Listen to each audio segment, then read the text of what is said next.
Njogu Wachira is a Kameme FM news reporter, and he recounts his journey from the time he joined Kameme FM and before he joined Kameme FM. And he said that he has been in Kameme since 2011 and it has been 10 years. So today he's celebrating 10 years in Kameme FM, and this is what Njogu Wachira posted on his social media page. Celebrating a decade in Kameme FM, to me, it's a no mean feat. Exactly 10 years ago, 4th July 2011, I had an appointment to pick my appointment letter to start working with Kameme FM following some interviews. Things rolled fast. The then HR told me to read it, and if I agree to the terms, I sign and indicate my preferred reporting date. I looked up to the ceiling, thinking I'm looking to the sky, and silently told God, how is this?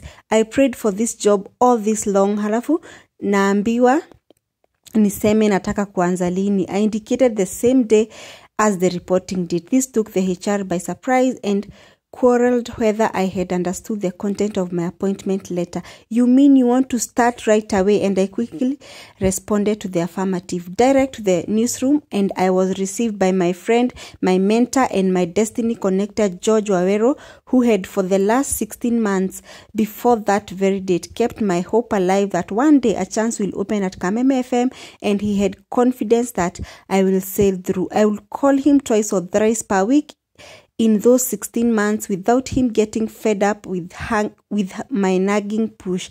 He lobbied for me confidently since we had worked together at Bahasha FM in 2007-2008, and he was aware of my capabilities, having recruited me there then. Back to reporting the same day, I picked my appointment letter. I was running away from the yoke of despondency after losing my job at Bahasha Countryside FM that closed shop in January 2010 following irreparable mismanagement by the owners, though I left with some experience. I stayed indoors for several months, sucking and praying for a miracle until I decided to venture out. In December 2010, with a young family with a 2-month kid, I borrowed 3K from a friend, Richard Shira, who had just been employed as an accountant in Isiolo.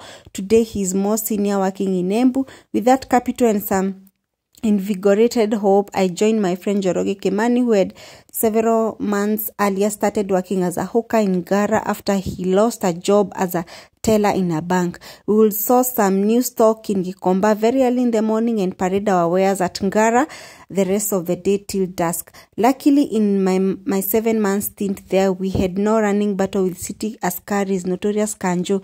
The hustle was quite good for us in December 2010, January and February 2011, but returns started plummeting quickly towards March, and at times with my friend Njoroge, we would have just Kenya shillings 100 profit to share or none at all.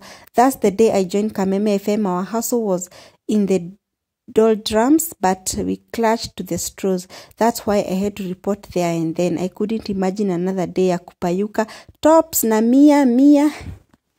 In the evening after my first day in Kameme FM, I passed by my friend Joro at Ngara, who had opened our stock, and I blessed him to carry on with my part of the stock, though it was already fading. Other colleagues in hawking there in Ngara appeared to notice the change of fortune since I was clad in a black suit that I had last worn during the previous job at Countryside FM. After my first salary, I gave Joro 3K to boost his wares. Several years later, Njoroge Kimani, whom we had schooled journalism together, joined me, but on Kameme TV side, and recounting our journey was nostalgic. Another friend, Simon Munene, who was then on internship as an accountant, will make me and Joro feel hopeful and connected by frequently visiting us in our hustle at Ngara. He would pay Chapo Dengu for us. He's now a certified auditor. When in Ngara, I would hide nikiona Mudhonike Ruba akikuja kununua tops asione aliyekuwa mkubwa wake Countryside FM amekuwa hoka.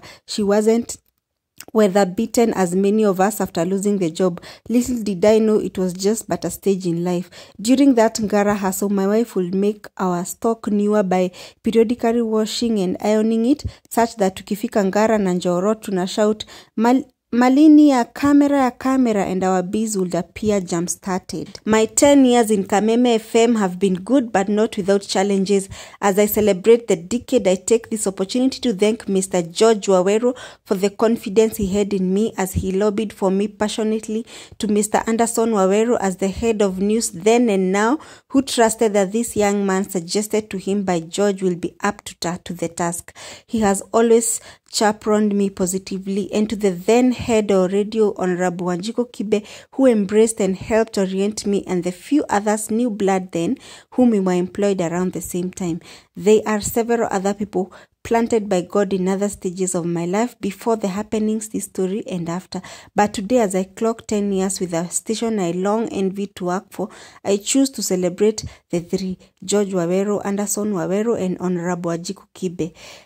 They, in their own variation, impacted indelible mark to my career as well as my life.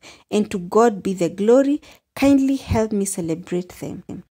Wow, what a journey. And from what Njogu Wachira has written, it's clear he has been through a lot, but God is faithful. He's now in Kameme and he's celebrating 10 years in Kameme FM as a news reporter, and we love him. We love the way he reports, the way he Njogu Wachira, but most of all, we love how he delivered the news to us, and we wish him all the best as he starts another 10 decade in Kameme FM, and may he continue doing his best.